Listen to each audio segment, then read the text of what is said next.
മുസ്ലിം സംവരണത്തിനായി ഭരണഘടന ഭേദഗതി ചെയ്യുമെന്ന കർണാടക ഉപമുഖ്യമന്ത്രി ഡി.കെ. ശിവകുമാറിന്റെ പ്രസ്താവനയിൽ പ്രതിഷേധം ശക്തം. സംസ്ഥാന സർക്കാർ പ്രഖ്യാപിച്ച മുസ്ലിം സംവരണത്തെ ന്യായീകരിക്കാനായിരുന്നു ശിവകുമാറിന്റെ വാക്കുകൾ. പ്രതിഷേധമുയർന്നതോടെ പ്രസ്താവന നിഷേധിച്ച് ശിവകുമാർ രംഗത്തെത്തി. എന്നാൽ കോൺഗ്രസിന്റെ രഹസ്യ അജണ്ടയാണ് ഇതിലൂടെ പുറത്തു വന്നതെന്ന് കോൺഗ്രസും ഡി.കെ. ശിവകുമാർ മാപ്പ് പറയണമെന്നും കേന്ദ്രമന്ത്രി പ്രഹ്ലാദ് ജോഷി ആവശ്യപ്പെട്ടു. First of all Congress party को डी.के. शिवकुमार को माफी मांगना चाहिए.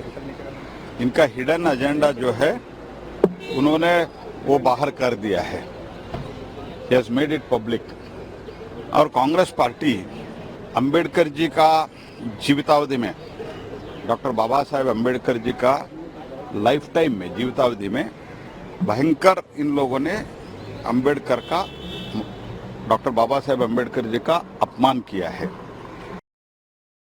വിവരങ്ങളുമായി ഡൽഹിയിൽ നിന്ന് ജിഷ്ണു കൃഷ്ണൻ ചേരുന്നു. ജിഷ്ണു, കർണാടകയിലാണ് കോൺഗ്രസ് സർക്കാർ പ്രത്യേകിച്ചും സർക്കാർ കരാറുകളിൽ 4% സംവരണം മുസ്ലിങ്ങൾക്ക് ഏർപ്പെടുത്തുന്നത്. വേണ്ടി വന്നാൽ മുസ്ലിങ്ങൾക്ക് സംവരണം നൽകാൻ ഭരണഘടന പോലും ഭേദഗതി ചെയ്യണം എന്നുള്ള ആവശ്യമാണ് ഉപമുഖ്യമന്ത്രി ഡി.കെ. ശിവകുമാർ നടത്തിയത്. പിന്നീട് അദ്ദേഹം അതിൽ നിന്നും ആ വാക്കുകൾ അങ്ങനെയല്ല ഉപയോഗിച്ചതെന്ന് പറയുകയും ചെയ്തു. കൂടുതൽ വിവരങ്ങൾ ജിഷ്ണു കൃഷ്ണൻ.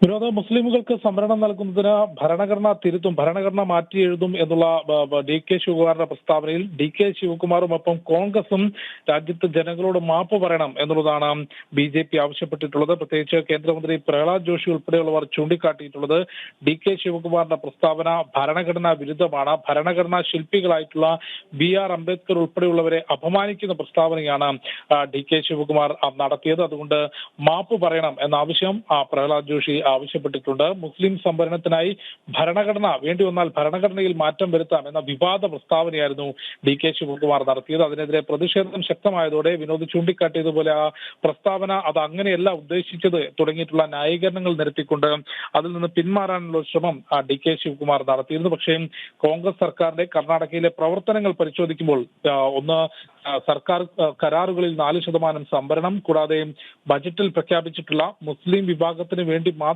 പ്രഖ്യാപിച്ചിട്ടുള്ള ആ പദ്ധതികൾ പരിശോധിക്കുമ്പോൾ ഇത്തരത്തിൽ വോട്ട് ബാങ്ക് സംരക്ഷിക്കുന്നതിനായി മുസ്ലിം സമുദായത്തെ പ്രീണിപ്പെടുത്തുന്നതിനുള്ള വലിയ ശ്രമങ്ങൾ കർണാടകയിൽ കോൺഗ്രസിന്റെ ഭാഗത്തു നിന്നുണ്ടാകുന്നു. ഇതിന്റെ ഭാഗമായാണ് ഡി.കെ. ശിവകുമാറിന്റെ ഭാഗത്തുനിന്ന് ഭരണഘടനയിൽ തന്നെ മാറ്റം വരുത്തണമെന്ന പ്രസ്താവന ഉണ്ടായിട്ടുള്ളത്. ഇതിനെതിരെ പ്രതിഷേധം ശക്തമാണ്. വിനോദ്, കർണാടക കോൺഗ്രസ് സർക്കാരാണ് 4% സർക്കാർ കരാറുകളിൽ മുസ്ലിം സംവരണം ഏർപ്പെടുത്തുന്നത്. ഇതിനുവേണ്ടി ആവശ്യമെങ്കിൽ ഭരണഘടന തന്നെ ഭേദഗതി ചെയ്യണം എന്നുള്ള അഭിപ്രായമാണ് കർണാടക ഉപമുഖ്യമന്ത്രി ഡി.കെ. ശിവകുമാർ മുന്നോട്ട് വെച്ചത്. ഇതിനെതിരെ വലിയ പ്രതിഷേധമാണ് ബി ജെ പി മുന്നോട്ട് വെച്ചത്. വാർത്തകൾ നൽകുകയായിരുന്നു ജിഷ്ണു കൃഷ്ണൻ.